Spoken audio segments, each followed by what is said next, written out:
Mr. Speaker, when you speak about accessibility, we are only constructing these houses in the urban areas.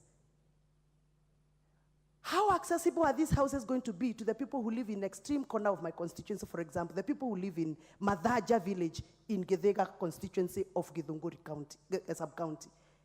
If we actually do the houses in Githunguri town, for example, how accessible are we going to align ourselves within the constitution? Because this is the spirit of the constitution. That is why I am opposing this bill. Actually, this bill, according to me, should not be called the Affordable Housing Bill 2023. It should actually, if we really are serious, we should call it the Affordable and Social Housing Bill 2023. And the social means accommodating those people living in the nylon papers houses, like I have explained, because that is the spirit of the Constitution. So I am happy because I have put in amendments. I hope those amendments are going to be considered on the floor of this House so that my contributions and my thoughts and other people's thoughts who are thinking like I am thinking can be put in place. Mr. Speaker, when I speak about affordability, I do not think that the concept of stone and cement is what is affordable to my voters. I do not think that the concept of cement and stones and concrete is what is affordable to somebody in Turkana. Why can't we then, if you are calling them affordable, use the most affordable materials that are available in the villages? Why must you force me to adopt your concept of concrete and stones and cement, and that is not affordable to me? That is affordable to you because of your income levels. It is not affordable to me. To the people of Turkana, who are used to making their houses using wood cut from the trees and the cow dung to smear the houses and look beautiful, to them, that is what they can afford in their backyard. Why are you going to introduce the concrete and stones in Turkana? And they are not affordable there. By the way, stones and cements are only affordable in Nairobi and Kiambu County, where we have quarries. You go to the coastal part of region, in the coastal region, there are no stones. Where are they designing for houses to use stones from Darugo quarries in Kiambu County? And trucks have to leave Vika or Roiro to go all the way to deliver stones in Kwale County, for example. Isn't this a business model for some people? So that is why I am opposing this bill. I have put my amendments on the floor. I hope they are going to be considered. One minute, Honorable Muchomba. What's out of order, Honorable? Bye.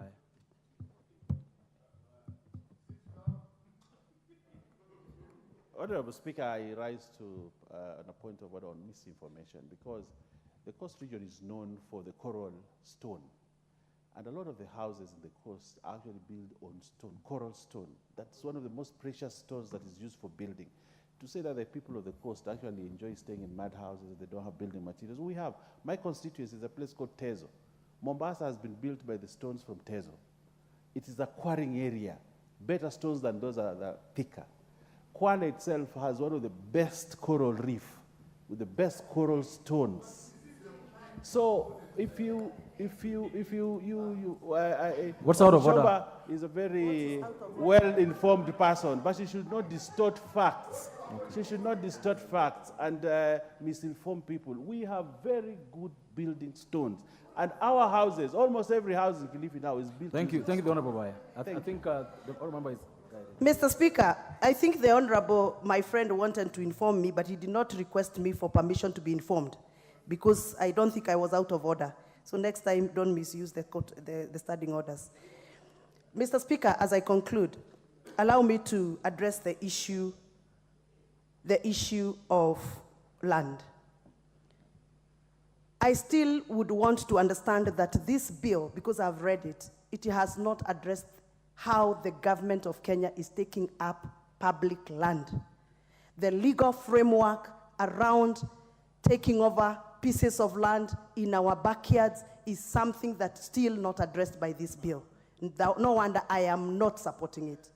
You cannot come to my county and my sub-county and purport to take over public land to construct houses land that was alienated for some project that serves the community. For example, in Githongori constituency, there is a proposal to take up land that was supposed to be used for our Mau Mau veteran memorial activities and cultural activities.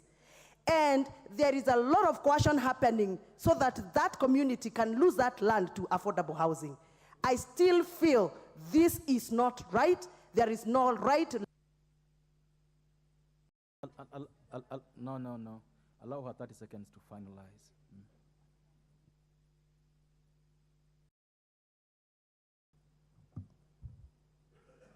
Thank you. Thank you for your consideration, Mr. Speaker. I still feel that there is no right inclusion of the legal approach on how the government, through this affordable social housing bill, is going to take over land that is supposed to be community land. And therefore, I oppose this bill, and I have put my amendment to see whether my concerns and the concerns of the people I represent have been captured in this bill. Thank you. Minority Whip.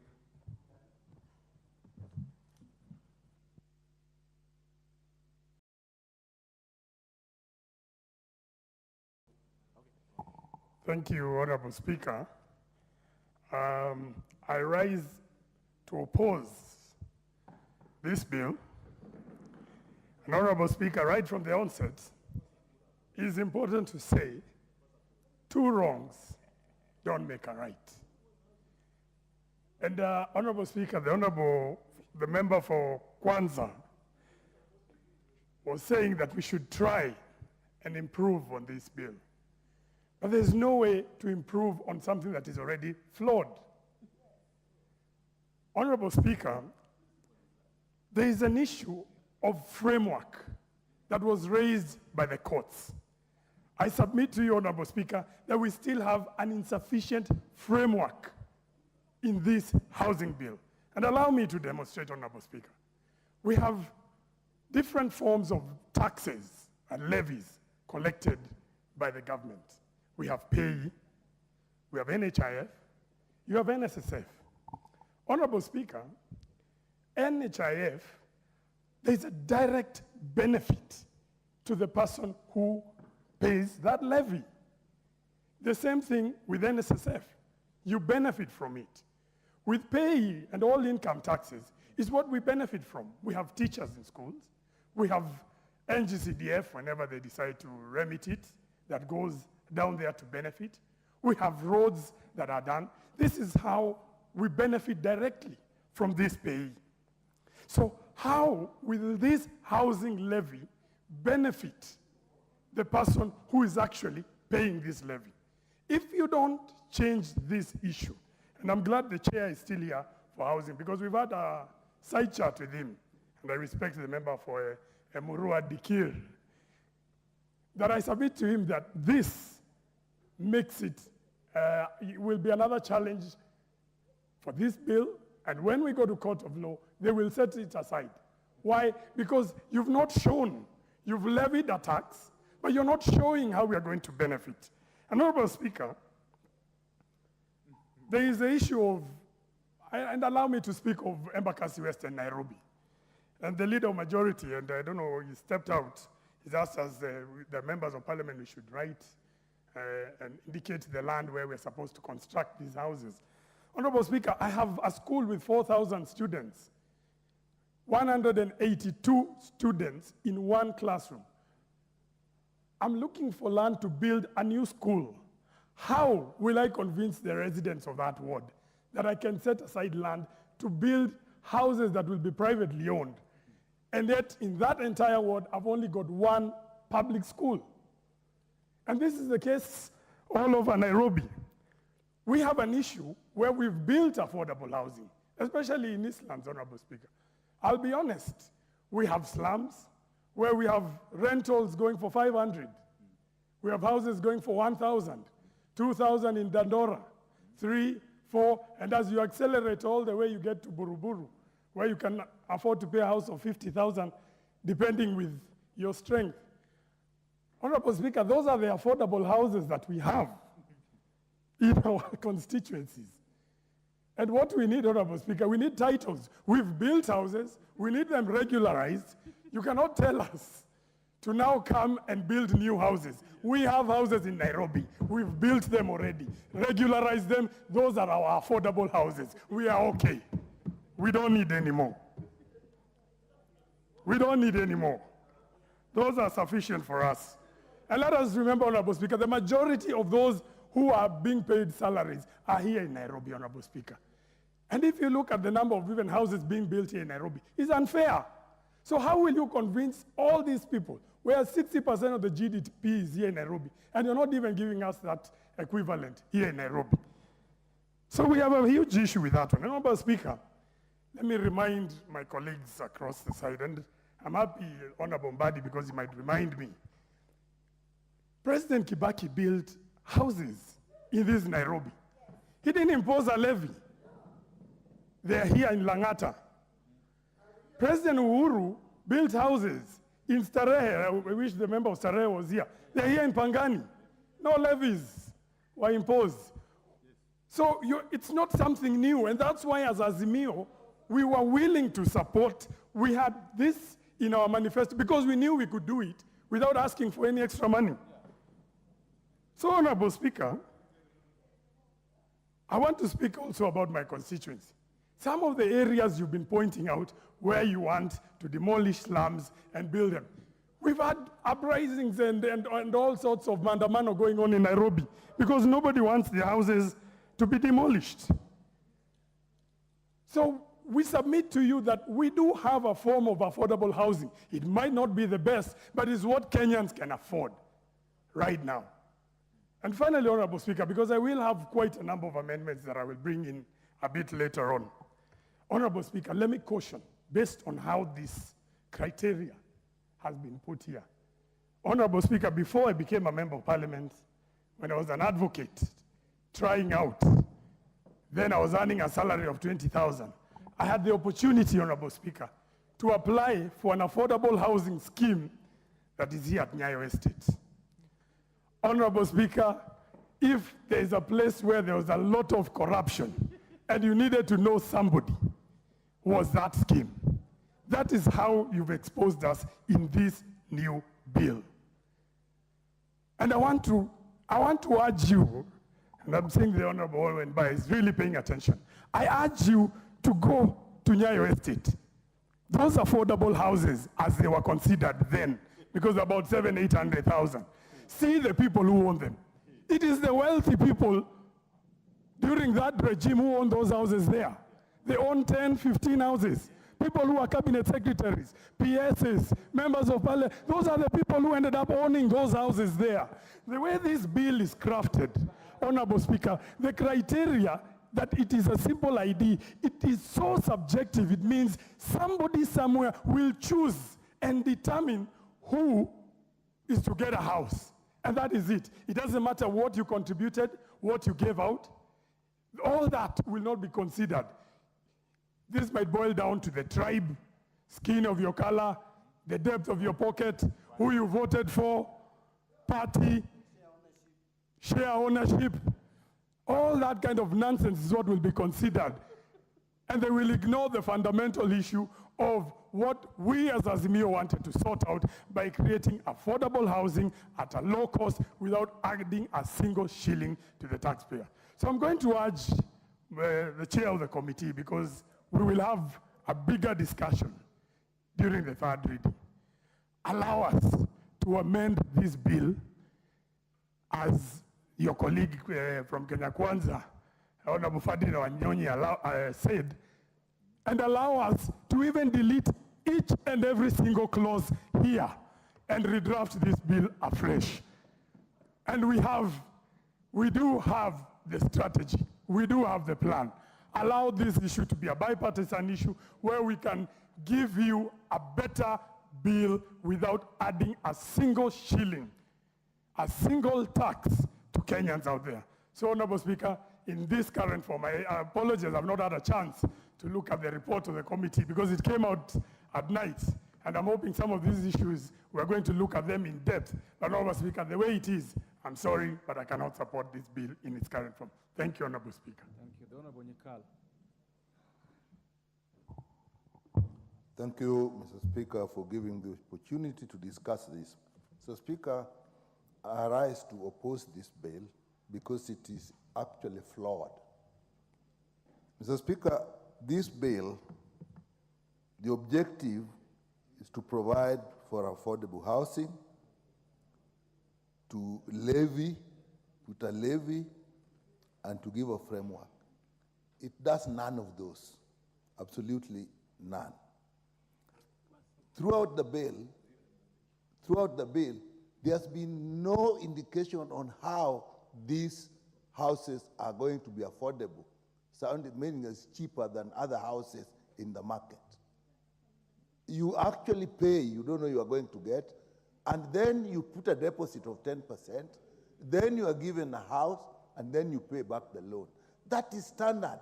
What is different from that? What is going to change them? And now you go and look at even what we call the frameworks. Just start with the definition.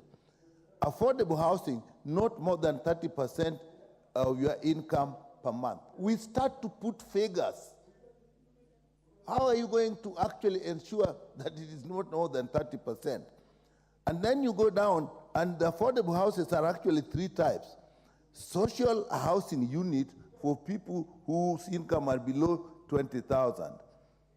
Affordable housing unit, which is between 20,000 and 100,000. Affordable market housing, which is over 100,000. When you say that, and you have put 30%, you have already actually said what that house is going to, the rent is going to be. In the market, is it really possible to have a law which is saying exactly what you are going to pay? I don't see how that will work out. So you have put a percentage, you have actually put what the income is, you put it, that gives you the cost of the house. Can you really fix that? That is what has given us a problem for 10 years when we put a number, 2/3 gender rule. It's a number, and we are trying to get to reach it politically. We are doing the same thing with this bill. That is just not going to work. Then you go to the levy. We started by saying it was for employed people only. But of course, that is what the court didn't like, and then the court brought us back, and now we say people who are other incomes. But if you look very carefully at clause 4, 2B, clause 4A says the gross salary of an employee. That's okay. That is practical. That can be done. But when you say the gross income of a person received or accrued, which is not subject to the levy under paragraph A, that actually has 2 meanings. It may mean that for a person who is not salaried, that is what it may mean. But it may also mean that even if you are salaried and you have paid and you still have another income, that income will still be subject to that. Is that exactly what we mean in this bill? So that itself we have a problem with that. Then, when you have got that, and you then come to the allocation of this, you actually already have said who is going to do this in actually clause 6. So you say 30% is going to National Housing Corporation, 30% is going to Kenya Slum Upgrading, low income this, 30%, and then 30% going to that. Now, you have a board for that. You have a board for this fund, but you have also distributed this fund to other institutions. These other institutions, if you go to clause 12 where there's a board, how is this board going to actually manage funds that are actually in other institutions which have their own boards? So that is defective. You can't set up a board, you say what the board is going to do, you say the functions of the board, and then the money that you are distributing to other institutions that have their own boards. So that is actually technically defective. If you come to eligibility, Mr. Speaker, okay, it says Kenyan over 18, and then you have to have proof of availability of deposit, which is 10% of the value. And then after that, you will apply, and if you are the agency, again, you have gone to the agencies, you apply to the agencies if you have a deposit of 10%. Now, if you are talking of affordable houses, and the other people who are not salaried, even the people who are salaried, if you're talking of Mama Mboga, if these are the people you're talking about, the hustlers, and you said they need a deposit of 10%, already they are paying, and you've told them, and the leader of majority was saying that when they went out, people were very keen that we are even going to do it voluntarily. What they mean, if you didn't get that, is that they think that if they pay this, they are definitely going to get a house. I don't think people realize that you can pay this for years and you may never get a house. So if again now they are going to pay this 10%, and they have been paying that, and they are just going to pay back, that is difficult.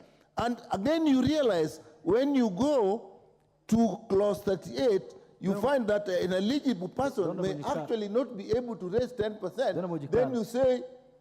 There's a point of order by the Majority Leader. It better be a point of order, Majority Leader. Honorable Speaker, you know the Honorable Nyikal has invited me by referring to what I said in relation to public participation.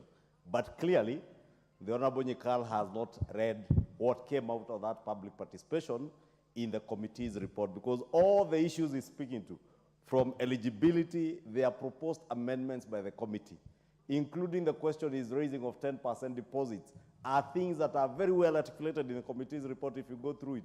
Therefore, kindly, probably he would take some time off and read so that he understands where I was coming from when I said what I said of public participation. You see, that's exactly my point. You have actually reminded me of another point why I actually reject this bill at this point. When the leader of majority was moving, even the second when they were moving, they did not discuss the bill. They were discussing the report, which means that to a large extent, without that report, this bill cannot pass. It makes it possible that by the time we go to amendments, there will be so many amendments that we may, just leader of majority, there may be so many amendments that we may actually think that this bill should be drafted again. So, Mr. Speaker. Order, the Honorable Nyikal. It's Majority Leader. Order. The report is a report of the bill. So the report can't stand over the bill. The report is a report of the bill. And so I believe that the bill, the report informed the debate on the bill. So I don't want us to waste time on this. I would allow you to continue the debate. I will. Don't get distracted. No, and I have actually even looked at the report, even the format of the report. Everyone is saying that we look at the report. First of all, it came late. We haven't had time to read it. But even when I've looked at it, you do not, as you normally would have in a report of this nature, a clear schedule of what amendments are proposed. What we have in this report is actually almost verbatim report. This is what they said. This is what the observation of the committee. So you don't actually, then you read the report, you don't clearly get it ends on page 190, and the only recommendation, committee recommendation, the committee having tendered the bill and the submissions from the members, the public and stakeholders, recommends that the House approve the bill with the amendments. Now, they are not, this is the report. So this is actually technically defective. So, Mr. Speaker, then we realize, as we have said, that people may not afford. We then bring that in clause 10, that a loan can also be made available. Now look at this bill. There is money you are paying. Then now you also want to take a loan. And you can also make a saving in the same. What structure shall we have for this fund? So the idea. Allow him 20 seconds to finish. You see, I have the soft copy. We then move to Jomvu. You can't see. We move to Jomvu.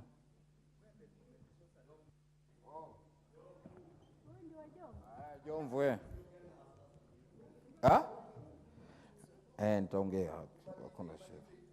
Haya, asante sana Mheshimiwa Spika kwa kunipatia nafasi hii ili kuweza na mimi kuchangia katika hili jambo. Mheshimiwa Spika, kwanza katika katiba yetu ya Kenya imeruhusu kuwa na haki ya makao. Alafu vile vile sisi kama Azimio pia ilikuwa ni moja ya ajenda yetu ambayo ilikuwa ni haki kwa watu waweze kupata makao. Kwa hivyo nikizungumza kama vile minority leader wetu Mheshimiwa Ndai alivyosema, haoni ni kwa nini, pia mimi naunga mkono kwa nini ilikuwa tuende haraka kwenye jambo hili. Kwa shauri Mheshimiwa Spika, jambo hili si kwa kuwa ni baya, liko katika katiba, liko katika ajenda yetu, na hivi sasa limeletwa ni sawa, lakini namna vile ambavyo limeletwa ndilo ambalo mpaka iangaliwe. Kwa mfano Mheshimiwa Spika, leo hii kule kwangu Mombasa kuna mahali ambapo mpango huu ulifanywa, hata rais akaja hapo. Leo mpango ule ulifanywa mahali kunaitwa Buxton. Buxton nyumba zilivunjwa na kulikuwa kuna watu wanaishi hapo. Mheshimiwa Spika, vile vile kukavunjwa nyumba kwa Mheshimiwa Mishi Likoni. Na juzi kwa masikitiko makubwa ya mzee wetu Omar Mwinyi alifiliwa na bibi yake ndani ya wiki mbili akiwa anaomboleza, buldoza ya vunja nyumba za Changamwe za watu wake. Tukalani kitendo kile sana. Kwa hivyo Mheshimiwa Spika, mimi nataka kusema ndugu yangu Owen Baya ambaye yuko hapa yajua Mombasa vizuri. Kuna sehemu kama nilivyosema mwanzo kwa mpango huu haukuwa mbaya, lakini njia inavyofanywa ndio mbaya. Leo kwa nini kuvunjwa nyumba Buxton? Kwa nini kuvunjwa nyumba Likoni? Kwa nini kuvunjwa nyumba Changamwe? Hali ya kuwa Jomvu kuna area kubwa ya serikali ambayo zamani ilikuwa ikitumiwa kama holding ground ya veterinary, ambapo nyumba zile zingekwenda jenga bila kusumbua watu. Ndugu yetu ama dadangu Irene Mayaka amezungumza hapa. Kwa nini serikali haikuweza kusimama? The Honorable Badi. Yes. Do you want to be informed by the Honorable Minority Leader? Huh? Do you want to be informed by the Minority Leader? Absolutely. 1 minute. Mheshimiwa Ndaya ni inform kwa mara zote. 1 minute. Yeye ni kiongozi bwana. Asante. Nilikuwa nataka tu ruhusa nimempa anieleze. Nilikuwa nataka tu kueleza rafiki yangu Mheshimiwa Badi Twalib Fula Ngenge, mbunge wa Jomvu, ya kwamba nyumba mingi imebomolewa hata kule Kakamega County, katika constituency ya Lurambi, katika estate ya Milimani. Vile vile nyumba zimebomolewa katika kijiji cha Msambweni katika Voi constituency. Mimi mwenyewe nilikuwa na nafasi ya kufika mahala hapo. How do you call it? Mahala hapo. Na nikajionea mimi mwenyewe wananchi wakihangaika, wananchi wakifurishwa wakitolewa kwa nyumba zao. Hata hii ya Changamwe mimi mwenyewe nilizuru mahala hapo. Na kiongozi wangu Mheshimiwa Raila Odinga. Na nikasikitika sana. I believe is informed by now. Nikasikitika sana. Asante sana. Asante sana Mheshimiwa Spika. Yes. Order. Order. Usiniongezee, mtachukua time yangu Order. jamaa. The majority whip and majority leader. You will listen to body Mtachukua in muda silence. wangu sana. Nasema katika haya ambao mimi nasema nilisikitika sana, kwa sababu Jomvu na Changamwe ni kama mjomba na shangazi. Maeneo bunge yamepakana. Katika mpango huu, Mheshimiwa Spika, Mheshimiwa Omar Mwinyi ambaye ni mjumbe wa hapo, leo akiwa yuko katika maombolezi, watu wake wanakwenda wanavunjiwa. Mheshimiwa Spika, jambo hilo alikuwa sawa. Lakini mimi nikiwa mjumbe wa Jomvu, nataka kusema kitendo kile tulikilani, kwa sababu si cha ubinadamu, hata kama alikuwa anataka kufanya jambo lolote. Kwa hivyo leo mimi imani yangu inanituma wale ambao walikuwa wakiishi kwenye nyumba hizo, ilikuwa badala ya kuwa wapangaji wakatiwe pesa polepole ili wawe wamiliki baadaye, kuliko kuvunjia watu katika sehemu ambazo pia zina shauku. Pakistani leo nyumba zimvunjwa, alafu akuta mwenye kufanya kazi, si ajabu pengine alichukua karatasi title deed ya pale ambao hakununua, akapeleka benki akapata pesa na akaja akajenga manyumba yale. Mahali kwingine pia ni hivyo hivyo.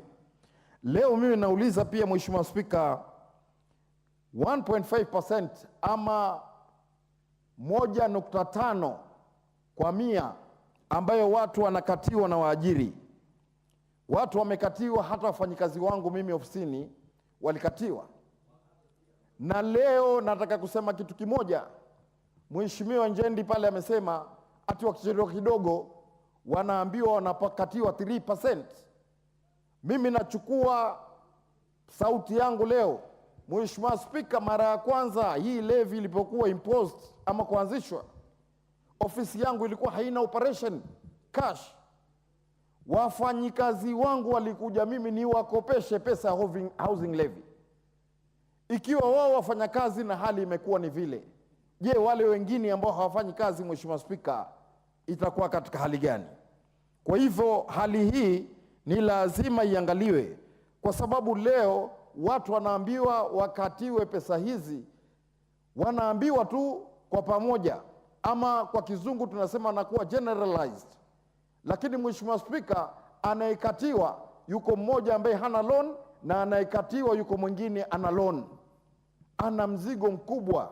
Hatuuangalii mzigo huu alionao anaukabili vipi, na sisi tunakwenda tunamkata hizo pesa. Maoni yangu ama mapendekezo yangu ni kwa kuwa pesa hizi ziwe ni kwa mwenye kutaka, ama kwa kizungu optional. Kwa sababu hivi inavyoendelea, kuna uwezekano wa watu wengine kukatwa wakapata nyumba, na watu wengine wakakatwa ikawa ni wengine kupanda kwenye migongo ya wengine kufaidi, na hali wengine wakati wao hawataweza kufaidi. Leo tuangalie, kunaambiwa hapa moja ya sheria mpaka uwe Mkenya. Dada yetu Erin Mayaka hapa anauliza swali moja. Yule anayetoka kutoka mashambani kabisa aje Pangani pale, ama aje Pakistani pale, ama ende pengine popote aseme mimi pia ni Mkenya nataka. Confusion hiyo ama mkengeuko huo ni wa aina gani? Aliyoko pale aachwe apewe mwingine. Kwa hivyo ina maana pia hata yule ambaye yuko mbali kitambo afikiwe, atakuwa shakufa, mwanawe na yeye anakatwa, amfika mjukuu wake akatwa, ndio watu wafikirie sasa. Mimi nataka kusema tuna mzigo mkubwa ambao ulikuwa mwanzo tu uangalie kabla kuangalia haya. Na mzigo huo, tuna deni la SGR, tuna deni la expressway, tuna madeni kadha wa kadha ambao tuko nayo hapa ya Dongo Kundu. Leo Dongo Kundu, Mheshimiwa Kimani Ichung'wah majority leader yuko hapa, na alikuwa chamani wangu wa budget. Leo mimi niko katika kamati ya barabara, twadaiwa bilioni 1 na kampuni inaitwa Fujita ambayo imejenga Dongo Kundu. Kwa nini 63 bilioni ambazo tumechukua kwa mambo ya housing levy ambayo hatujui itajenga nyumba gani wala nyumba gani, isiende mwanzo kulipa madeni ndio kisha wakaenda kuangalia yale mambo mengine watafanya namna gani. Na yaonekana mheshimiwa nichunge ama ni protect Kimani Ichung'wah nirushia maneno pale hivi na hayo.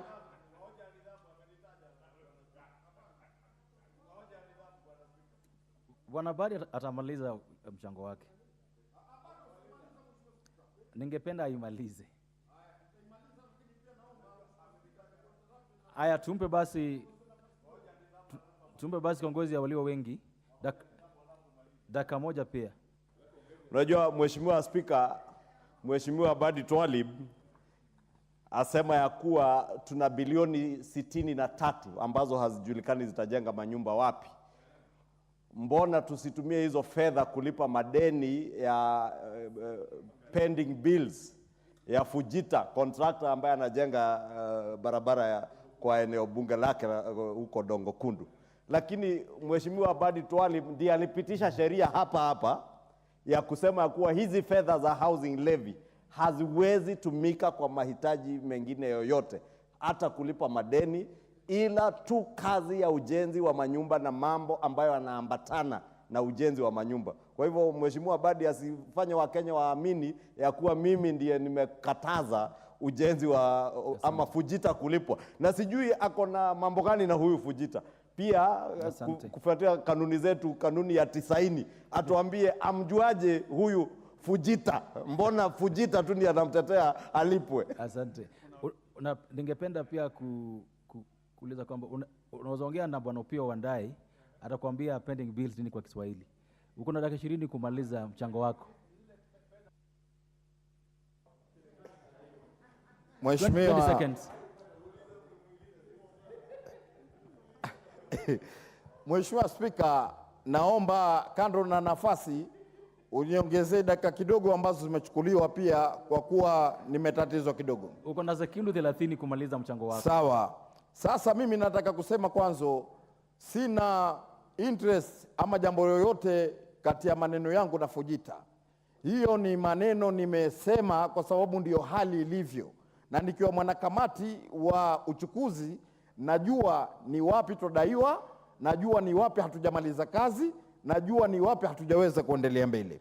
Mheshimiwa Spika, yatakikana kununua nyumba hizi utoe 10%. Ina maana kama ni milioni 5 uwe na 500,000 ambazo utatoa. Leo mama mboga na bodaboda 500,000 watoa wapi? Leo kitu kimoja ambacho mimi nataka kusema, hii naona ni ufisadi unakuja. Kwa ajili 500,000 mbunge milioni 5 kwake ni mswaki.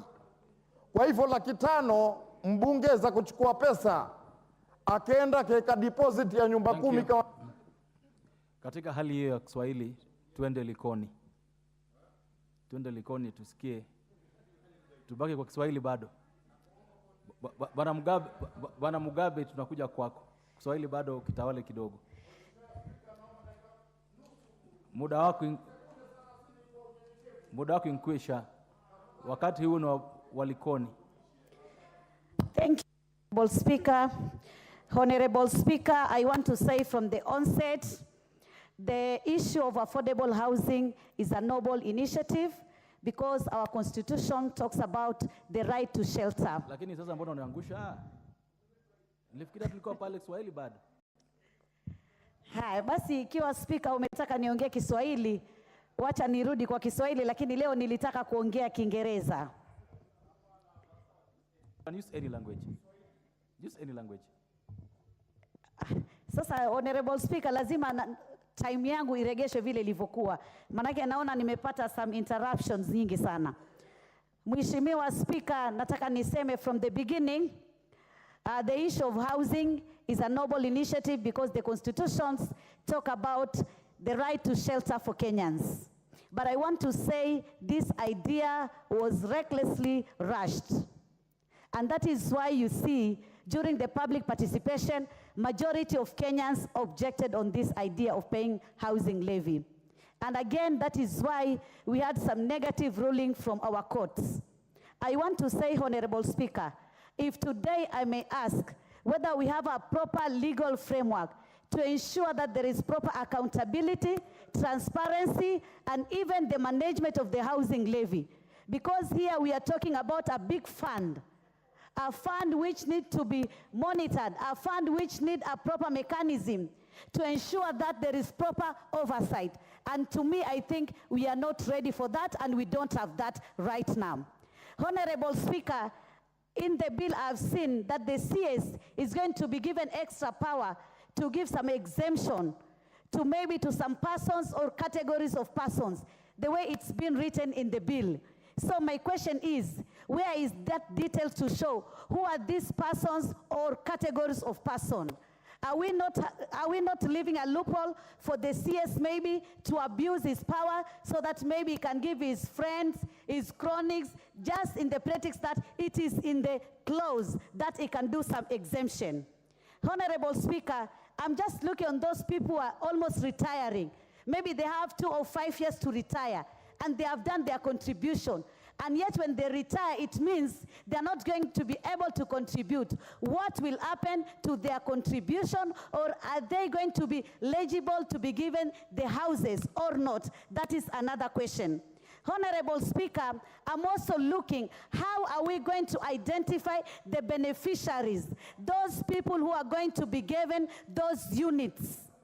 And I'm saying this because one of the members here has just said, maybe we could have thought and maybe put up a cluster or target of persons, maybe those in the slums or those living under abject poverty. That could be another way of ensuring that those given those units are the right beneficiaries, rather than just living like that. And then some cartels will take advantage that they have godfathers, they have godmothers, they know who is who in that docket, and maybe they get the houses, they buy them, and then they resell it at a higher price to Kenyans. Honorable Speaker. Honorable Speaker, I'm also thinking right now, that project has only kicked in few counties, and more so in only urban areas. So we are asking ourselves, what about the rural folk? Are they not Kenyans? Are they not going to be the beneficiaries? Because to me, only those within that counties where the projects have kicked are going to be the beneficiaries of this housing, Honorable Speaker. Honorable Speakers, as a Kenyans, I'm just looking, for instance, in the long run, we keep on paying the levy, and someone just feels that, now I've paid so much, and I've not been given that house. Is there a mechanism where we can submit our complaints, we can put our appeals, so that we can get those houses, or we can be given back our monies, which you have paid through the housing levy, Honorable Speaker? Honorable Speaker, I'm feeling sick just to see how Kenyans are being evicted in a humane way. For instance, the Voi issue, more than 3,000 Kenyans were left in the cold just because land was needed for the housing project. Also in Changamwe, you saw what happened, because all of you saw in the television what happened in Changamwe, in Kakamega, and other parts in this country. So for me, I'm just asking, in that position that we want to empower Kenyans to have shelter, and yet again, we are destroying those shelters where Kenyans use their monies, they struggle, they take some mortgages, they took some loans to ensure that they had shelters for their families. Honorable Speaker, I think we need to go back in the drawing board and see how are we going to ensure this issue of affordable housing in a way that we are not hurting many Kenyans right now, Honorable Speaker. Honorable Speaker, I want to say here, many days ago when we used to have municipality which now are the counties, they used to build affordable houses, and yet there was no housing levy. And people used to buy those, and they were so good installment schemes, whereby maybe you pay every month, you pay a little amount, and after a certain period of time, you get that house and you get the ownership of that home, Honorable Speaker. Honorable Speaker, I want to say here as Kenyans, we need to debate this issue in a sober manner. so that all of us, we are going to be winners. We should have a winning situation. Yes, we need affordable housing for our Kenyans who live in the slums, who don't have shelters, and you know it is not right for a developing country like Kenya that we still don't have such a project. But here today, we cannot do it in a way that we are putting Kenyans in a tightrope. Today, so many Kenyans have taken mortgage. Many Kenyans' house is not a priority. They want to take their children to university, to colleges. Maybe they want to open up a business empire so that they can have income generating activity to have some fund. Because today, when we keep on putting taxation and taxes to Kenyans, it's not that we are empowering our country in terms of economic, because today, how many companies have closed today in this country just because of the issue of taxation? How many companies have sacked so many Kenyans because of the issue of taxation? So anytime we come with a noble idea, let us see what will be the legal framework, what will be the framework which is going to be employed so that it is a win situation to the government and to Kenyans.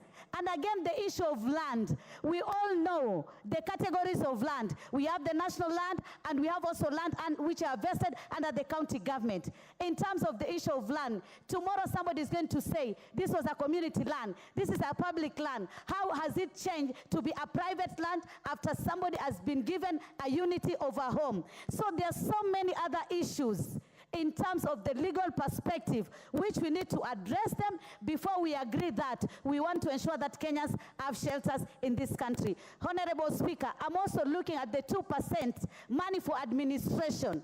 And to me, as a lay person, that is big money, because we are talking about big billions of money in the housing levy funds.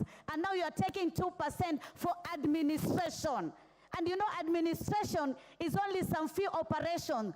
So to me, I'm just like, where will be the surplus money going to be channeled? Where are we going to take that surplus money? Because if we just leave it, there'll be some cartels. And tomorrow, it will be a scandal after scandal because of that money. So before we agree and taking up and kicking up this project, or maybe passing this bill, let us have a bipartisan approach so that we can discuss, we can talk, and we can know the right way to take this matter so that Kenyans are not annoyed with us. Because today, you go to so many employees, those in the formal sectors, and look on their salary, it is zero. They don't have anything because everything has been deducted. There are so many deductions that most of Kenyans are getting depression now.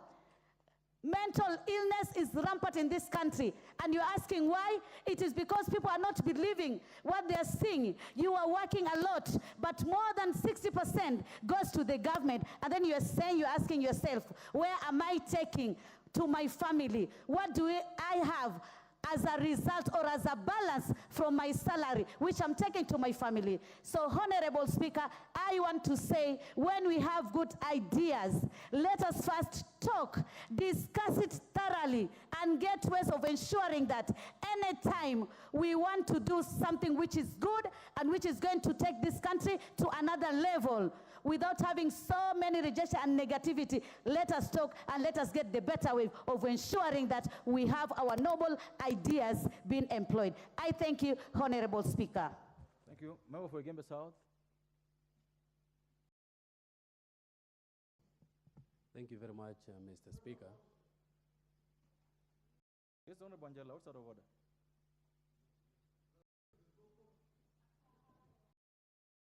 Mr. Speaker. Yes, there is no quorum. There is no quorum.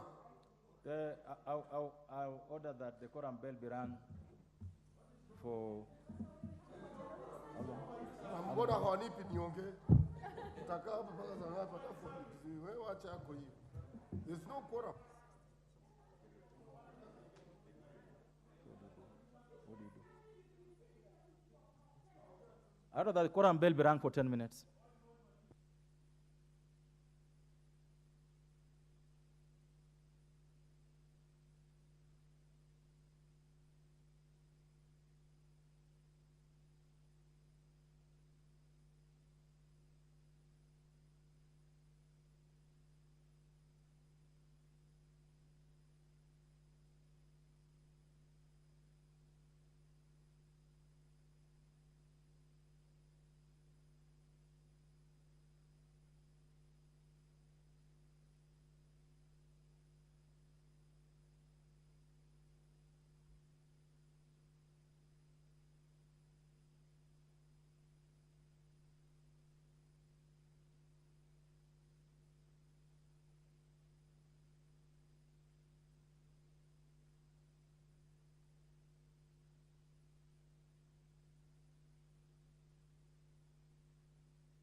it's rental or it's houses that people can buy, they have access to affordable housing. I rise to support Madam Speaker and I submit. Thank you. Thank you. Member for Funyula, Honorable Oundo. Thank you, Honorable Speaker, for this opportunity to lend a voice on this very controversial and emotive subject of affordable housing. Honorable Speaker, when you look at the housing policy, sessional paper on the housing policy of 2015 of the Republic of Kenya, it's very clear on the need of housing. And indeed, when you read deeper, the definition of housing has never been a universal definition. Even when you look at the UN Habitat resolutions, the definitions of housing has never been uniform and, cross-cutting. Each community, each family, each society has got its own definition of housing. So that's the first point. That's the first point. That's the first failure or shortcoming of this particular bill. It assumes that the definition of a house for somebody in Limuru is the same for definition of a house for somebody from Wajir. That is the first point. We seem to be, it makes many of us believe that this particular bill is not about housing. It's about politics. It's about short-term gains. It's about things that do not add any value to the people of Kenya in totality. Honorable Speaker, I want to disclose here, I was one of the first MPs to submit the site for affordable housing. There are indications that they are coming to do those affordable housing in my constituency. And when I told my people on the ground in Funyula constituency, they have mocked me for the last 3 weeks, non-stop, on how misguided, misdirected, and mispriority. So that's the first issue we need to address. Honorable Speaker, the committee has talked eloquently how they did public participation all over the country and where there was unanimity that this bill is good. They have talked about there are going to be amendments raised by the committee. And we want this to be the test case so that public participation should not just for the sake of public participation. Public participation should not be a farce. Public participation should not be window dressing. We would have imagined, I've not had the opportunity to read the report, but I would have imagined that in the report they have a matrix on what the people said in each particular center they went for public participation. How they have synthesized those comments and submissions, and how have they arrived at whatever amendments they wish to make to this particular bill so that we truly reflects the spirit of public participation. It's a terrible waste of public funds for us members of parliament to go all over the country. We listen to the people talk, and then we come using as some invincible force, invincible hand somewhere, we overturn the will and expectation of the people of Kenya. It's unconstitutional, it is immoral, it's unfair, and it's abuse of the office that has been conferred upon us. Honorable Speaker, they need to be very honest.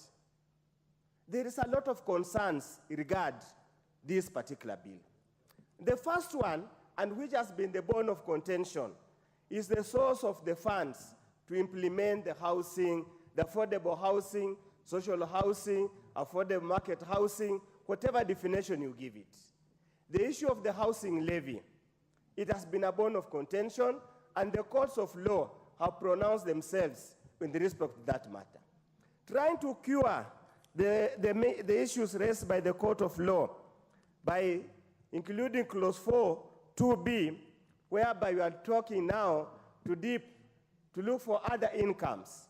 Honorable Speaker, we are just misleading the nation. We are just covering our heads in the sand. One, Honorable Speaker, the principle of taxation is that the cost of collecting and administering the tax must not be too high to an extent the tax collected, it becomes less useful, becomes not useful. Honorable Speaker, I do not know what mechanism will the KRA, the collector, use to collect the levy or any contribution from a mamboga, from Modaboda's rider, the sale of illicit brews, any typical merchant who sells cereals, they are bedos in most of the communities where we come from. How will they? The cost of collecting that tax and administering that tax will simply, KRA will abandon that line of income and only concentrate on salaried people and those in formal employment. We are again going back to the discriminatory nature of the funds that have been, that was the basis of the court case. We have not thought about it. As the minority leader has stated, what is the hurry? What's the hurry? We want housing. There's no doubt about it. Any Kenyan you ask, even those ones who live in Lavington, would want to upgrade to go to Mudaiga. Even those who live in South Sea would want to upgrade to go somewhere else. There's no doubt about it. But it's the modality of getting the housing.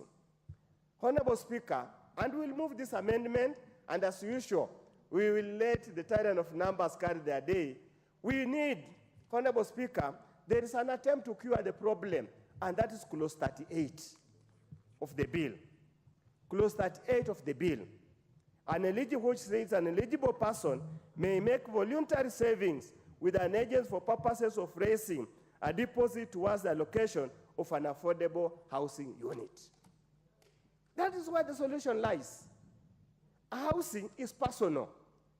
It might never be a priority to everybody. Many of our children will prefer hovering around our houses, even as they approach 30, as they look to buy cars or to invest in the stock exchange. Many of us will get married.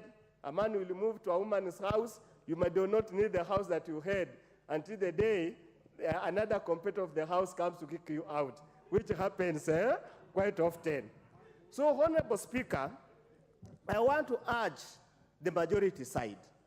Let's look at this thing from both a policy prescription point of view and realistic point of view, Honorable Speaker. Because at the end of the day, we are going to punish. Honorable Speaker, as I speak here, the reason I've stayed here all this long, and that's why I came here early, I have had several messages, especially from the teachers of this country. I have several messages from typical employed people who are low-income earners that are already suffering, Honorable Speaker. Many of them are now going into negative pay slips. They had thought the relief that came from the courts was going to help them solve their problems. Some have already committed, Honorable Speaker, continuing to impose the tax as it is at this level. It's punitive, it is unfair, and we want to tell the government, no country has ever developed by overtaxation. No country will ever progress by heavily taxing a common mwananchi. We can still do housing, Honorable Speaker, affordable housing, institutional housing. We look for seed capital, be it 70 billion, be it 100 billion, we can float a housing bond. We have gotten money through Eurobond. The sovereign rating of the country is still good. We can raise that kind of money. So that becomes a sinking fund. In any case, Honorable Speaker, housing demand was less from one period to another. There is no guarantee that all the houses that we are rushing to produce, to dump into the market, will be uptaken, will be absorbed at a go. That's a fallacy. There's no economic theory supports that kind of argument. Honorable Speaker, it is important that we look at this bill soberly, devoid of partisan politics, and present to the people of Kenya something that they will always look at the 13th Parliament and look at it with posterity. The other technical issues, Honorable Speaker, are immaterial. They are minor. They can be resolved. The elephant in the house is the definition of the house, and secondly, the way of raising funds for the housing affordable housing schemes. Thank you, Honorable Speaker. Thank you. Member for Malava, Honorable Moses Injedi.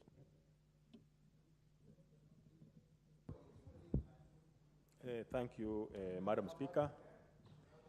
I also arise, Madam Speaker, to support this bill and thank the majority leader for actually coming up with this bill. Madam Speaker, personally, I'm so happy that I'm learning actually today that Azmio equally had in its manifesto the issue of affordable housing, which also Kenya Kwanza was having. Madam Speaker, what surprises me at this moment is why a member from this particular side of government, parliament, can actually claim now that this affordable housing is not a need for Kenyans presently, and yet it was in their manifesto. Majority Leader, what is out of order? Speaker, I don't want to interrupt the Honorable Ijendi, but you can hear the laughter that is coming from the Honorable Atandi. He's laughing like someone who is in a bar, not in the house, and disrupting everybody. We can't even hear what the Honorable Ijendi is contributing. Order, Majority Maybe Leader. you could ask Atandi if he's not keen on listening to Ijendi to allow us to listen to him. Order, Majority Leader, but Honorable Atandi has heard you in the Kamukunji there. Let us consult in low tones. Continue, Honorable Member for Malava. Thank you, Madam Speaker. So I think what most of us have to look at is those of us who have an advantage of having a salary is really to consider our brothers and sisters who do not have any income and who are suffering in terms of living conditions. Madam Speaker, I remember when I began working, it was so difficult to get a house in Nairobi here because of the kind of cost that was being asked for in terms of rent. And Madam Speaker, I would visit some of my colleagues who had gotten jobs, and the kind of places they were staying in were so deplorable. So, Madam Speaker, I want to appeal to everyone in the country, particularly who is salaried, to just accept that for the income he's having, he is standing in an advantaged position where he can actually raise some money, just like we are raising money through payee, so that we can get houses that can actually cause our brothers and sisters to also live a decent life in Nairobi. Madam Speaker, what I'm also seeing, I'm coming from a rural area, my constituency is in a rural area. But when you see what's happening, we are basically an agricultural constituency. Most of the farms currently are now being subdivided further and further to put up houses for the children in the home, and you find that this is affecting now farming. I believe with this kind of housing, if it takes root in the urban areas to solve the problem of living conditions in urban areas, then it also extends, for example, to a rural place like mine. Then I have also affordable housing in my town, Malava. I would expect in future now, these children in these families traditionally who have to inherit land from their parents, they can actually get houses in urban areas and leave farms for agricultural farming.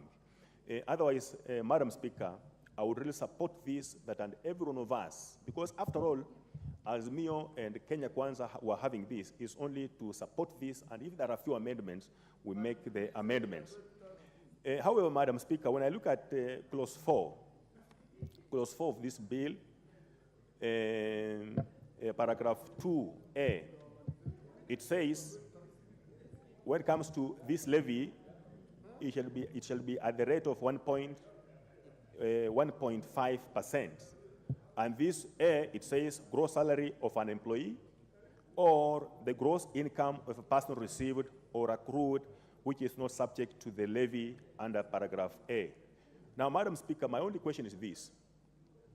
Supposing as an employee I have a salary of 100,000 per month, and then I've managed to develop a business whereby I'm earning almost 500,000 every month. Madam Speaker, who decides what to be levied? who decide, do they levy my salary or do they levy my other incomes? I think I would want that this bill can come clear on this, that it is me to decide or it is KRA to decide which one to levy. Madam Speaker, also, on the issue of penalty, that's clause 7. Madam Speaker, I'm finding this a bit punitive, that on the 9th day of the following month, if this money is not remitted, then there is a penalty of 3% of the unpaid amount. Madam Speaker, we know what Kenya is going through when it comes to salary payment. Even our own staff here in Parliament, sometimes there is also a delay in salary disbursements. So, Madam Speaker, I think we can look at this and not become so punitive as it is. Madam Speaker, finally, some persons were asking, why are we paying this money and yet we have an investor who is coming in, given land, develop, then finally we pay for it. But I've found an answer in clause 10, and which I would like Kenyans to know, which addresses this particular issue. This particular levy we are paying is to help those Kenyans who are not in a position to get money, to get some soft loans at low interest rate, where it can be even at 1%, so that they can actually acquire this particular loan and pay for this particular house. I'm also finding some comfort with this because finally, when this money, Madam Speaker, my brother here makes a lot of noise. I don't know how he was in his Form 4. Madam Speaker, also, I'm also happy with this bill because I'm also realizing that apart from the house itself, developing a house, is that this levy will also be used, the fund. The money will be used also to upgrade slums, to maintain, to do maintenance in slums, because, Madam Speaker, you get into some of these slums, they have no roads, they have no facilities like toilets. So I'm happy that this money will be coming from us who are able to help those particular slums, to improve those slums, so that people who are living in such kind of places, they can actually live a decent living. So otherwise, Madam Speaker, I support this bill 100%. Honorable Member for Alego Usonga, Honorable Atandi. Finally, Madam Speaker, let me begin by saying that I oppose this bill in toto. And Madam Speaker, let me say that according to my understanding, the reason why this bill is here was primarily to correct the issues that were raised by the courts on the unconstitutionality of the affordable housing levy. But, Madam Speaker, this bill does not attempt to address those matters raised by the courts. For example, on the fact that housing is a devolved function, the bill merely mentions counties. It does not say anything much. The bill talks about, the only area where the bill is involving counties is where the Affordable Housing Board is formed. And in this board, Council of Governors is supposed to nominate one person into this board. That is the only area where counties are mentioned. On the allocation of funds, counties is not involved. There's nowhere where counties will be involved in implementing these projects. So, Madam Speaker, according to me, the bill still remains unconstitutional because that issue is not addressed. The other issue which I wanted to talk about is that most of my colleagues who have spoken from the other side are saying that this bill is supposed to answer the question of job creation, that these houses will give us jobs. Madam Speaker, this is the biggest fallacy and hypocrisy of the affordable housing theory. Because, Madam Speaker, I don't know where these jobs will be found. What I have seen going on in the country is that there are a few gray, yellow, and brown men from China and Turkey who are implementing these projects. I've not seen anywhere where Kenyans are going to be used to do these projects. In fact, Madam Speaker, the truth of the matter is that the motive of this affordable housing has not been really revealed to Kenyans. Kenyans don't understand what these all houses are all about. So, Madam Speaker, if the regime wanted to use this affordable housing program to create jobs for Kenyans, then they would have used another model. They would have used, for example, labor-based approach to development of housing, like what I have seen happening in Rwanda. Rwanda, when they build houses, they use locals. They only get experts. And they don't have to hire foreigners, to come and build houses, and then Kenyans become laborers. Madam Speaker, we cannot sit here and pass a policy or a law that will make Kenyans laborers to Chinese. And then we are kicking Kenyans, on those sites. I don't even think they are even paid. You know how colonialism is being used, is going to apply in this affordable housing. Madam Speaker, let us get serious. Let us stop this argument that these things are going to give Kenyans jobs. If you are going to ask Kenyans to go to these mjengos and earn 100 shillings per day, and then you are a president shouting and saying, I'm creating jobs. Madam Speaker, this is the biggest fallacy that this House should never entertain. The other issue, Madam Speaker, that I want to talk about is the part 3, which is talking about the affordable housing levy. Madam Speaker, affordable housing levy in this section, employed Kenyans are supposed to pay 1.5% of their gross salary into this fund. I have not seen anywhere where unemployed other Kenyans who are not in employment are also paying. It's not here. Or if it is there, I should be shown. Because my understanding of the court decision was that this affordable housing was discriminatory because only employed Kenyans were supposed to pay into it. But how are you correcting that? Because you are still asking only employed Kenyans to pay. And Madam Speaker, all the employed Kenyans have spoken. They have said they don't have additional extra income to support this program. So if the people who are supposed to pay for it are saying no, why is this autocratic bill being implemented, being forced down the throats of Kenyans? Madam Speaker, I oppose this bill because it is forcing employed Kenyans to pay for something which they don't need. Personally, I don't need this thing. I'm employed. Many other people in my family are employed. They don't need this thing. So, Madam Speaker, this is an autocracy. This is dictatorship. And this House should never allow itself to be used to pass dictatorship policies. The other issue that I wanted to raise, Madam Speaker, is that Kenyans, it is true Kenyans may want houses. They may want affordable houses. But is it the most important priority?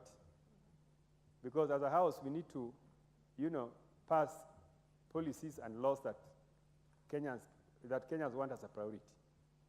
In my view, I don't think this is a priority.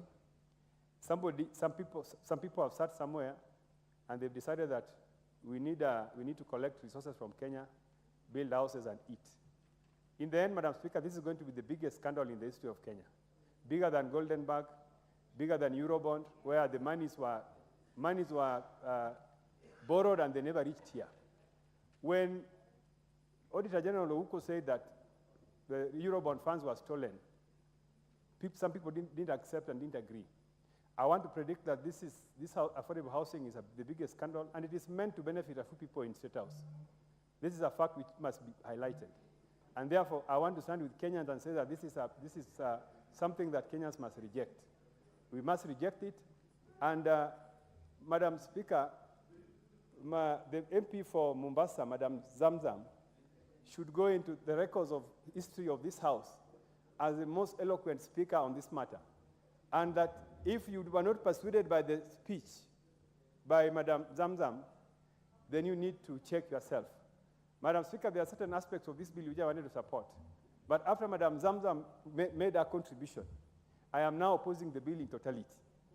Even my colleagues from that side, the Honorable Ichungwa could not sustain a point of order against her speech. So, Madam Speaker, let this House make a resolution that this is not something that Kenyans need, and that all of us need to oppose it because it is good for Kenyans not to be involved in supporting corruption by a few elements in government. Madam Speaker, I oppose. Thank you, Honorable Irene Mayaka.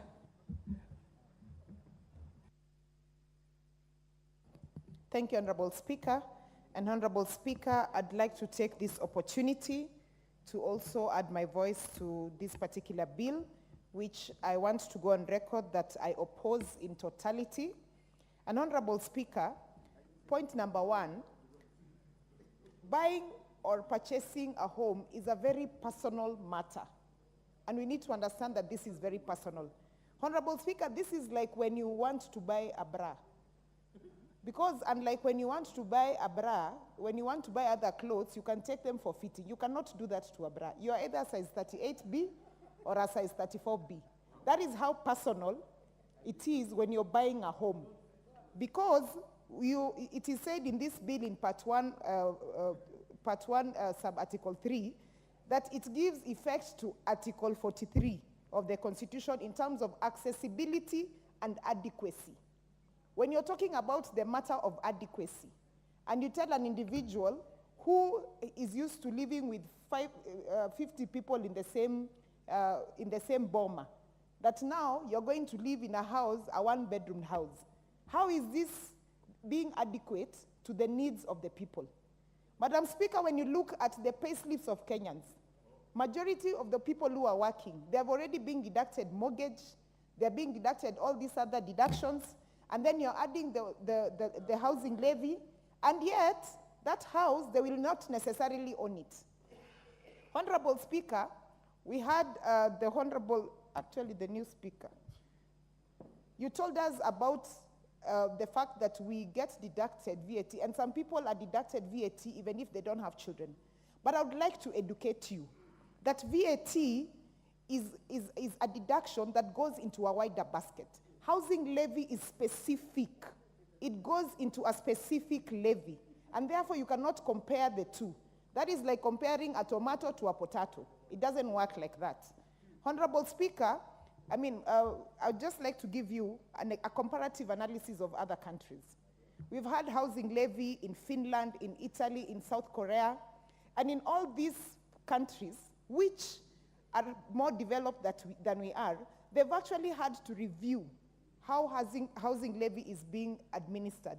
In South Korea, for example, right now, the government is buying houses from private investors and then subsidizing them and then leasing them out to individuals. Secondly, in a place like Finland and Italy, people are advised to rent to own. So you're deducted money, yes, from your salary, but that money goes towards a home that you're already staying in. So you're renting to own to eventually own that home. That is not what we are working with in this country. Speaker, I'd also like to just look at part 2 of subsection 7, where it talks about that one will be able to pay a penalty upon delays. Right now, we all know that we have delays in salaries, even for civil servants. Even NGCDF has not come through because the government says there's no money. So is the government going to actually deduct itself on these penalties if it fails to pay the civil servants on time? Is it going to penalize itself? Is that what is going to happen? Honorable Speaker, and I just want to say this, and this is because in clause 30 and 31, we have a very scanty criteria. You cannot tell me that for me to own a house, I have first to be a citizen of Kenya who is 18 years. Okay, so imagine a scenario where a couple of citizens of this country go to a place like Ngara and say they want those homes because according to the criteria on the bill, they qualify. They are Kenyans, they are 18 years old, so they qualify. What are you going to tell those Kenyans? Madam Speaker, Mr. Speaker, back at home in Nyamira, where they want to, like for example, have affordable housing in the town. For us who come from the Nyanza region, and maybe in Western Kenya, owning a home means you have a compound, it has goats there, iko na ng'ombe, it has a space. That is owning a home. You cannot tell a Kisii that they own a home by having a flat, some space up there in town in Nyamira. And you imagine that the people back at home, the elders, will respect you and say that you own a home. We need to tailor-make these solutions to people depending on where they live. If it's people who are in the villages, do not tell them about housing levy. If it's people in Garissa whose children are reading under trees, you cannot tell me you want to build for me a house, and yet my children are reading under the tree. That is a government that lacks priorities. Honorable Speaker, as I finish, I just want to ask this question. Because I was nominated by my political party to represent workers in this assembly, I just want to ask, now that the courts declared housing levy unconstitutional, the workers who had been deducted, can they get their refunds? And the reason why I'm saying this is because even if, at the very worst, this is passed and it is declared constitutional, you cannot apply law in ultra-vires. You cannot apply the law in reverse. Therefore, for all that time that Kenyans have been deducted this money, tafadhali turudishie wa Kenya pesa yao. I thank you. Thank you. Next on the board. Now, I'm told the member for Homa Bay had her card malfunction, so this will go to her. Just give her the microphone where she is. Thank you so much, Mr. Speaker, for giving me this opportunity. And I believe the ICT personnel will all be reviewing our gadgets before we come into sessions, so that I'm not experiencing frustration, which I've experienced for the last 4.5 hours. But I thank you for understanding. Now, when I read through this proposed bill, actually all the schedules have gaps, and I would say that I support it is a total scam.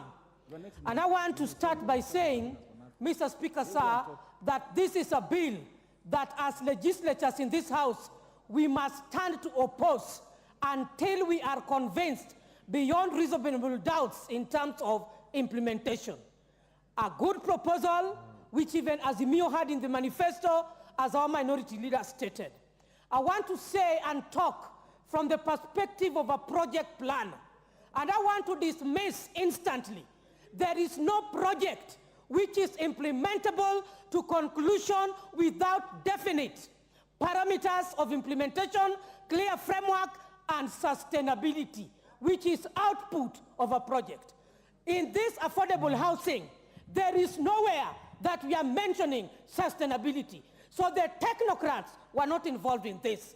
A few people with their own passion and quest and thirst that they want to fulfill sat down, coined, and put it on paper. And no wonder it is being sneaked in as a rush.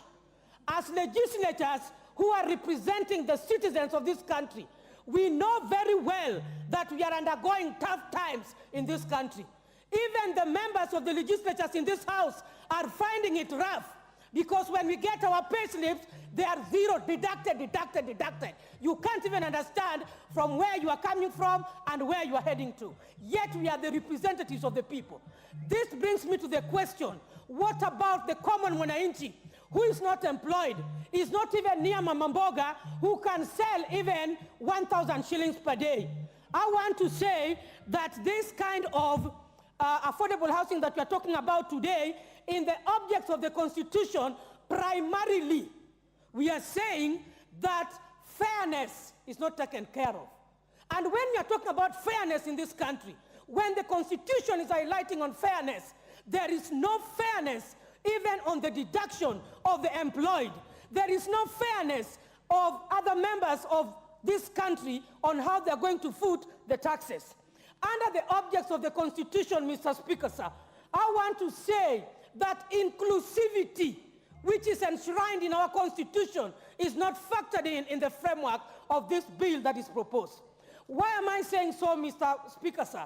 When we are talking about Mama Mboga, the hustler nation, it is very clear, because I rise to represent, as the county MP of Homa Bay, the PWDs, there is nowhere they are mentioned. We want to say that even the inclusivity is not captured in this proposed bill, because at what point are the youths who are not employed, the women who are not employed, the PWDs who are there? So we are saying framework on inclusivity is missing in this proposed bill. Mr. Speaker, sir, it was very clear that this is a county bill. Yes, I agree. In the same Constitution, there is the interrelatedness of the county government and the national government. Mr. Speaker, sir, that is not clearly articulated in this proposed bill, because we are only seeing in the fourth schedule the aspect of the ownership and the board of management. We are sneaking in the CS, we are sneaking in the CEO, of whom I don't know the identification mechanism. Mr. Speaker, sir, we have 47 counties in this country. Mr. Speaker, sir, the framework of identification of the pieces of land is not articulated. Mr. Speaker, sir, we are talking of a public participation which is purported to have taken place. We know the segments of a public participation. Was there adequacy in the notice being provided? Was there involvement of adequate stakeholder and inclusivity of the same? Was it at the local level of the beneficiary who's going to get it? We only saw a spotted flashlight TV, some people seated with good bottles of water somewhere. Are we talking of affordable houses for Mama Mboga, or we are just imagining of things which are not right? Mr. Speaker, sir, I want to say that this House must hold and respect the court order. In regard of this was already stopped, it was important and necessary that we be firm as legislatures and arm of the government so that we review what we want to bring in place. Because once we rush it, that we have to do this, then take it to the Senate House for corroboration, whatever, that is wrong. That is misleading, Mr. Speaker, sir. I want to say that I also want to highlight that there is prioritization of needs. Why am I mentioning that, Mr. Speaker, sir? What is this rush of the affordable housing? Yet this country, as a country, I'm bringing on board the issues that the government should address. Education, which is key important. Right now, as I'm speaking, we know very well that our education is in a total mess. If we are a government that prioritizes needs of the Kenyan citizen, why don't we look into issues which are weighty, that when we tell the Kenyans that these taxes are going to go to this kind of development, it is going to improve us? Mr. Speaker, sir, we have issues of water and electricity. What is this rush of affordable housing? Teachers have gotten loans and acquired houses. People have built houses in various towns and go back home. You cannot cheat Mama Mboga. There's no framework on which Mama Mboga is going to acquire this house. There is no framework in which the unemployed border, the youth is going to acquire this house. This is not a priority. There are households who are living in a grass-thatched house, but they are doing business and affording to take their children to school. Let us support them. Mr. Speaker, I'm saying it will be wrong, it will be illegal for this House to accept and propose this bill and pass it through unless we want to take Kenyans into rush. Now, when you're talking of the people who are owning the steel companies in the industries, the big industries in this country, I want to count that the very few population of Kenyans owning those industries. When you walk around, even in town here in Nairobi, you'll find most of the industries we have owned by the Asians, we have owned by the Chinese. The Africans themselves are few in this. Who is going to import this timber from Congo? I want to urge this government to tap the underutilized resources from our counties. Bring in investors and pour in and look for grants to ensure that in as much as affordable housing is moving on, resources are revived so that there is sustainability and increased funding, and in terms of improving our cost of living and economic status. Go to Homa Bay, we have a lake. Bring us the industries. Don't open up fish ponds in places where there are no lakes, so that we have fish which is not fish, that we know very well was found in the lake. Let us have things which can sustain our locals from where they are. We have forests which can be undertapped. We have tourism. We have many things that we can do. Even the people who are employed in the private sectors, when you look at those people at lunchtime, they are very hungry. They have taken Githeri for 10 shillings with being underpaid. And then we are talking about, we want to build this immediately. We want to bring steel. We want to bring timber. Bring from where? And the Kenyan himself is unempowered. I want to say that this House must reject this until the process and framework of implementation is clearly put in place. When it is brought, we shall support, and we get that. Thank you, Mr. Speaker, sir. That is the MP for Homa Bay County. I hope Honorable Mandai noted that. The member for Kwanza.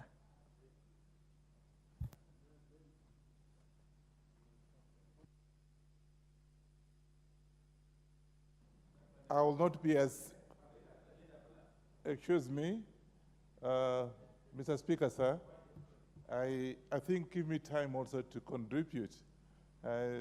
Leader of minority, or my friend. Honorable. And I want to do this. Honorable Nyonyi, go ahead with your contribution. Yeah. Mr. Speaker, I want to take this opportunity to say that first and foremost, we have also to see exactly what is happening around. And this bill, to me, I want to ask those who are opposed to it, let's actually enrich it. Let's come up with the corrections to be able to actually say this is missing, we need to add this and that, so can be able to pass this bill, because, Mr. Speaker, this is something that we have to see, we have to look at least outside the box. I want to say that for us to be able to do what we're supposed to do, first of all, we are talking about creation of jobs. I have a project in my constituency, and the other day, the Deputy President came and actually helped me in fundraising. There were over 120 youths and women, what have you, doing that job, casual workers. And I can tell you that casual workers were very, excuse me, Mr. Speaker, I don't need him to shout at me. You are out of order. So we are saying that they actually were very impressed, because what we are talking about is the creation of the jobs. For those informal jobs, we have actually boys and girls out there who are actually professional in their own, but the jobs for the rural area. Secondly, because from 1963 up to now, almost 60 years down the line, there's a lot of migration into urban areas. And somebody mentioned that. And they get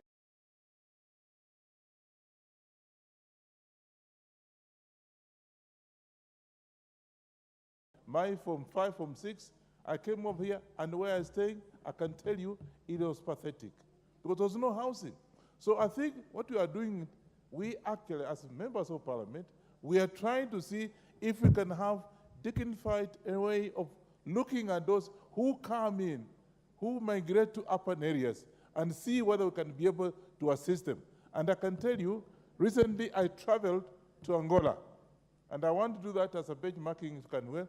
It is that kind of housing project, and it was very impressive. I was told that actually people, the same way we are starting here is what has happened in Angola. We have housing issues, and actually you'll find the people are now living very comfortably in Angola. So all I'm saying is that for the creation of jobs and what have you, you'll find some people there supplying cement. We'll have people actually coming there supplying timber, as somebody mentioned. We'll have people supplying, like in my area, we come all the way to Thika to collect stones to take to Western Kenya because of that kind of a thing. And of course, we'll have multiple effect, and the economy will grow.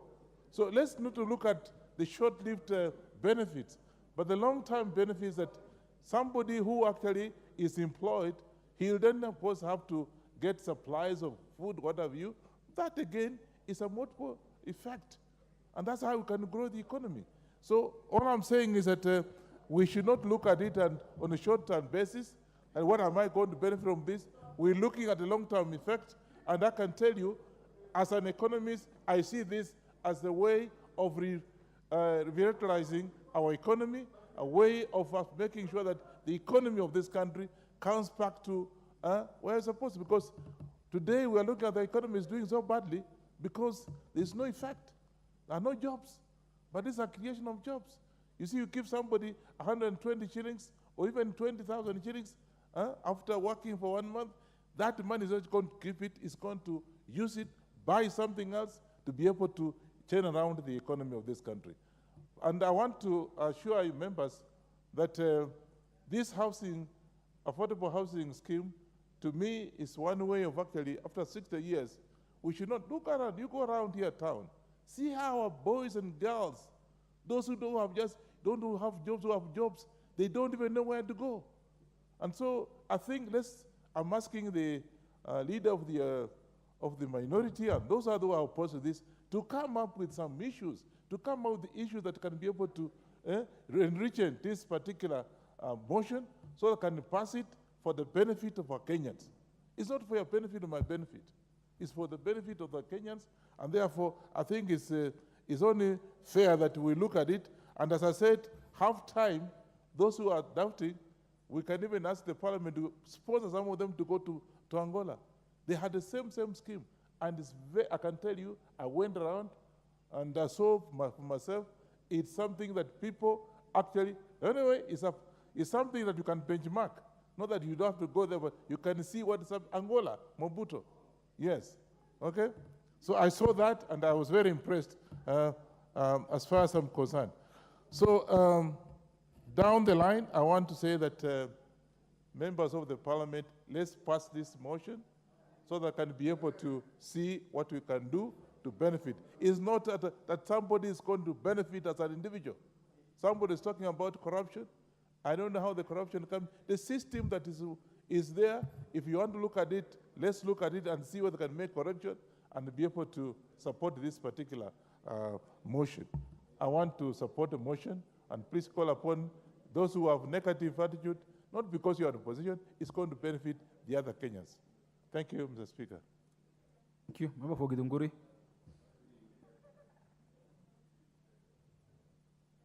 Thank you, Mr. Speaker.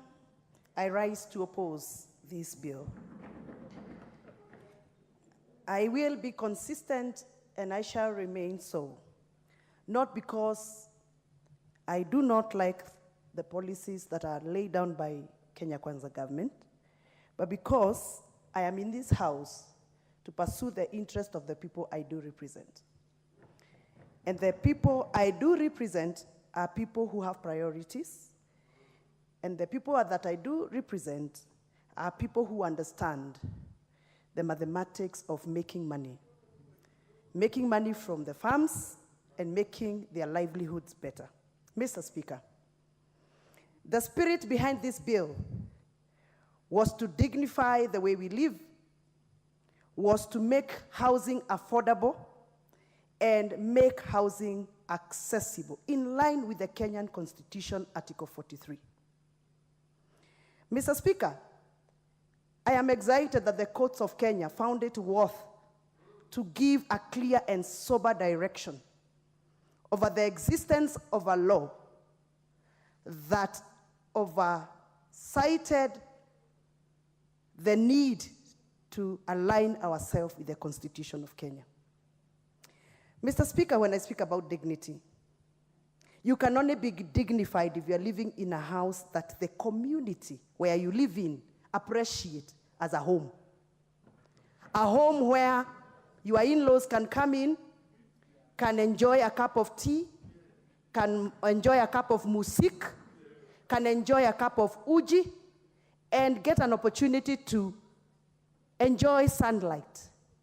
I do not expect that this block of flats that we are proposing we are going to construct in our homesteads are going to dignify our community lives. In fact, they are going to defranchise the cultural setups in our backyards. I cannot imagine my mother-in-law coming to my house in a 6th floor block and live opposite another neighbor who doesn't speak her vernacular and expect her to feel comfortable in such a setting if really you want to dignify me and dignify my people. We cannot come here to purport that we are dignifying people, and we are removing them from their cultural setup, away from what they can access for their cultural dignity, to bring them to a contemporary, modern understanding of what dignity is all about. Mr. Speaker, when I speak about dignity, I will be very excited as a member of parliament, specifically as a woman leader who has served in Kiambu County, and I understand Kiambu County very well. I will be excited if I could hear that we are dignified the people of Ruabori slums in Kikuyu constituency, where majority leader comes from. I will be very happy to hear that we are giving all the people who live in Ruabori slums, Kiambori slums. Thank you, majority leader.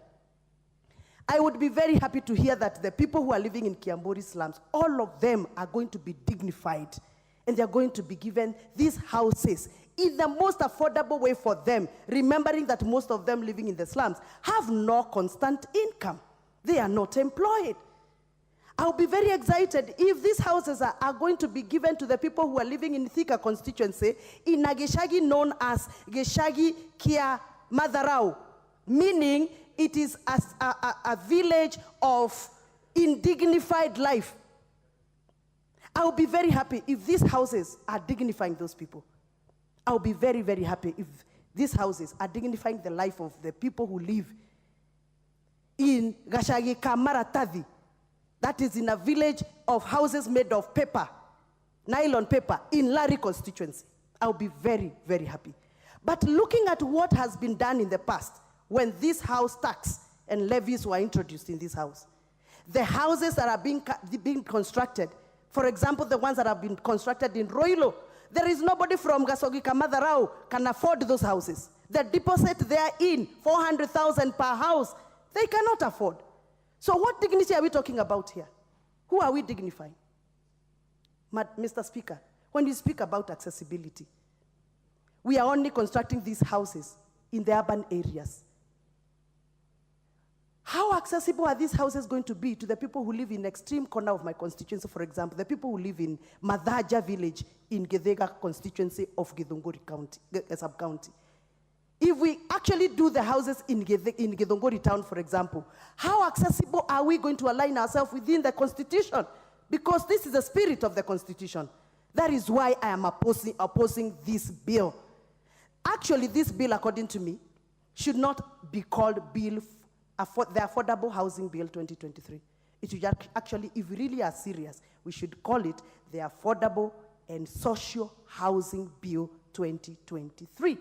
And the social means accommodating those people living in the nylon papers houses, like I have explained, because that is the spirit of the Constitution. So I am happy because I have put in amendments. I hope those amendments are going to be considered on the floor of this House so that my contributions and my thoughts and other people's thoughts who are thinking like I am thinking can be put in place. Mr. Speaker, when I speak about affordability, I do not think that the concept of stone and cement is what is affordable to my voters. I do not think that the concept of cement and stones and concrete is what is affordable to somebody in Turkana. Why can't we then, if you are calling them affordable, use the most affordable materials that are available in the villages? Why must you force me to adopt your concept of concrete and stones and cement, and that is not affordable to me? That is affordable to you because of your income levels. It is not affordable to me. To the people of Turkana, who are used to making their houses using wood cut from the trees and the cow dung to smear the houses and look beautiful, to them, that is what they can afford in their backyard. Why are you going to introduce the concrete and stones in Turkana, and they are not affordable there? By the way, stones and cements are only affordable in Nairobi and Kiambu County, where we have quarries. You go to the coastal part of region, in the coast region, there are no stones. Why are they designing for houses to use stones from Darugo quarries in Kiambu County? And trucks have to leave Thika or Roiro to go all the way to deliver stones in Kwale County, for example. Isn't it this a business model for some people? So that is why I am opposing this bill. I have put my amendments on the floor. I hope they are going to be considered. One minute, Honorable Mchomba. What's out of order, Honorable? Bye.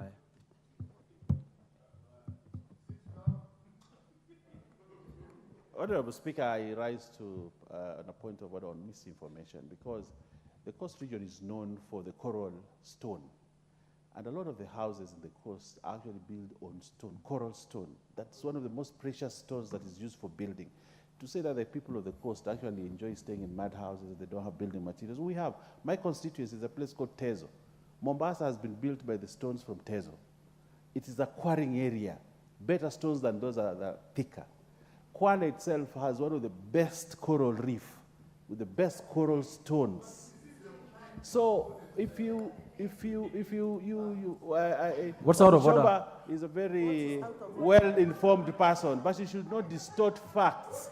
She should not distort facts and misinform people. We have very good building stones. And our houses, almost every house in Kilifi now is built. Thank you, the Honorable Baya. I Thank think the Honorable Member is.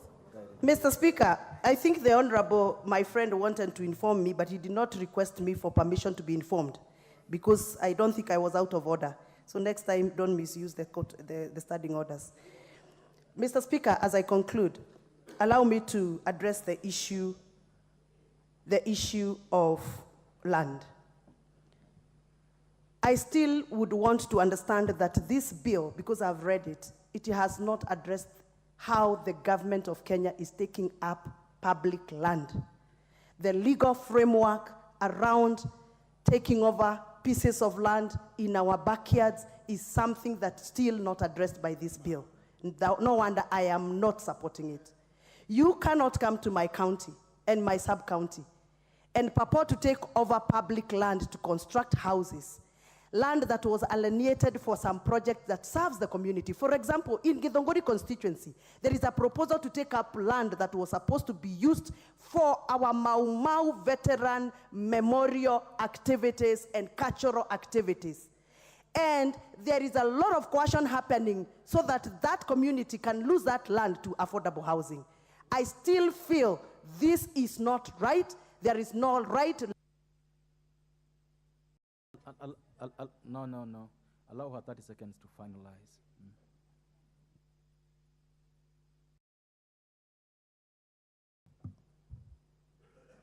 Thank you. Thank you for your consideration, Mr. Speaker.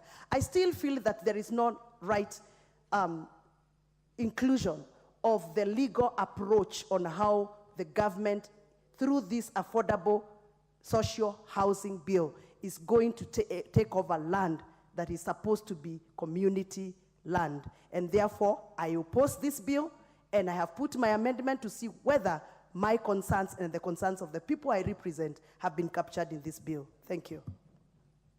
Minority Whip.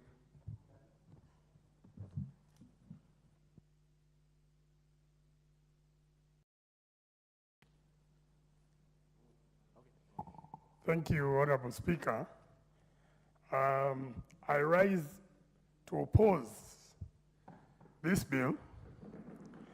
And Honorable Speaker, right from the onset, it is important to say two wrongs don't make a right. And Honorable Speaker, the member for Kwanza was saying that we should try and improve on this bill. But there's no way to improve on something that is already flawed. Honorable Speaker, there is an issue of framework that was raised by the courts.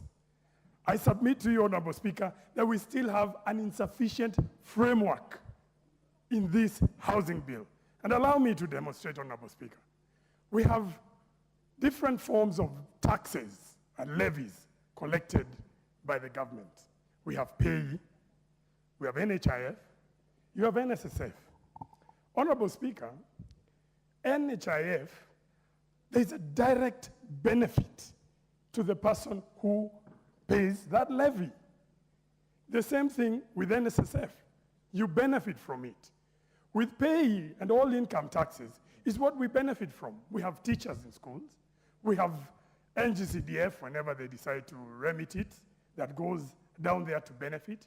We have roads that are done. This is how we benefit directly from this PAYE. So how will this housing levy benefit the person who is actually paying this levy? If you don't change this issue, and I'm glad the chair is still here for housing, because we've had a side chat with him, and I respect the member for Murua Dikir, that I submit to him that this makes it will be another challenge for this bill, and when we go to court of law, they will set it aside. Why? Because you've not shown, you've levied a tax, but you're not showing how we are going to benefit. Honorable Speaker, there is the issue of, and allow me to speak of Embakasi West and Nairobi. And the leader of majority, and I don't know, he stepped out. He's asked us, the members of parliament, we should write and indicate the land where we're supposed to construct these houses. Honorable Speaker, I have a school with 4,000 students, 182 students in one classroom. I'm looking for land to build a new school. How will I convince the residents of that ward that I can set aside land to build houses that will be privately owned? And yet, in that entire ward, I've only got one public school. And this is the case all over Nairobi. We have an issue where we've built affordable housing, especially in Eastlands, Honorable Speaker. I'll be honest, we have slums where we have rentals going for 500. We have houses going for 1,000, 2,000 in Dandora, 3, 4, and as you accelerate all the way, you get to Buruburu, where you can afford to pay a house of 50,000, depending with your strength. Honorable Speaker, those are the affordable houses that we have in our constituencies. And what we need, Honorable Speaker, we need titles. We've built houses, we need them regularized. You cannot tell us to now come and build new houses. We have houses in Nairobi. We've built them already. Regularize them. Those are our affordable houses. We are okay. We don't need any more. We don't need any more. Those are sufficient for us. And let us remember, Honorable Speaker, the majority of those who are being paid salaries are here in Nairobi, Honorable Speaker. And if you look at the number of even houses being built here in Nairobi, it's unfair. So how will you convince all these people, where 60% of the GDP is here in Nairobi, and you're not even giving us that equivalent here in Nairobi? So we have a huge issue with that one. Honorable Speaker, let me remind my colleagues across the side, and I'm happy, Honorable Mbadi, because he might remind me. President Kibaki built houses in this Nairobi. He didn't impose a levy. They're here in Langata. President Uhuru built houses in Starehe. I wish the member of Starehe was here. They're here in Pangani. No levies were imposed. So it's not something new, and that's why as Azimio, we were willing to support. We had this in our manifesto because we knew we could do it without asking for any extra money. So, Honorable Speaker, I want to speak also about my constituency. Some of the areas you've been pointing out where you want to demolish slums and build them. We've had uprisings and all sorts of mandamano going on in Nairobi because nobody wants the houses to be demolished. So we submit to you that we do have a form of affordable housing. It might not be the best, but it's what Kenyans can afford right now. And finally, Honorable Speaker, because I will have quite a number of amendments that I will bring in a bit later on. Honorable Speaker, let me caution, based on how